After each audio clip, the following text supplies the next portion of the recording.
To say, okay, it's okay to fail because you're going to be loved no matter what. I had to look at it from a long term because I wasn't going to give up on the game. Right. So I had to say, okay, this year I'm going to get better at that. Next year, this, and then so forth and so on. And then patiently I was able to catch them.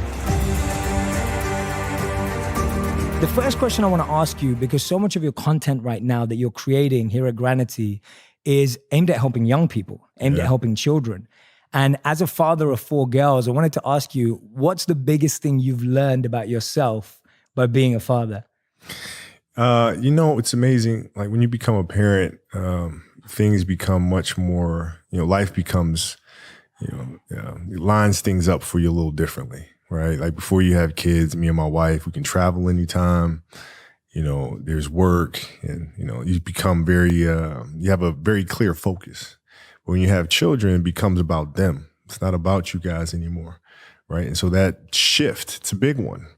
It's one of kind of a selfishness together, and then to being absolutely selfless and doing anything you can for your kids. And so what I'm trying to do is create content to teach them first and foremost. That's why I started this whole thing, is just reading stories to them that I felt like didn't exist. Our kids are athletes. And they love reading about princesses and all these fairy tales. And, they get a little sick and tired about the man saving the princess every time.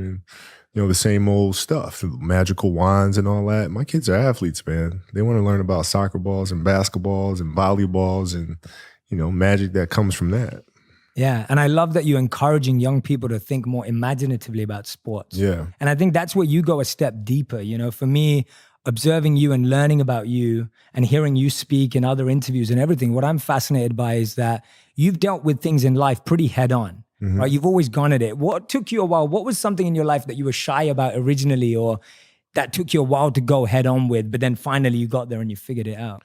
Writing Dear Basketball, that was a hard jump, because I'd written before. I started writing probably about 17 years ago. And so practicing every day, a lot of things that I wrote were ads. And so when you write an ad, nobody looks up at who wrote the ad, right? You can there's a certain anonymity that comes along with that, right? But writing Dear Basketball was different. It's putting it out there for the world to see. It's trying to create a short film. And I didn't know if I could do it, man. And it was my daughter who kind of put things in perspective for me, Gianna. She's now 13. And she was like, well, you always tell us to go for it.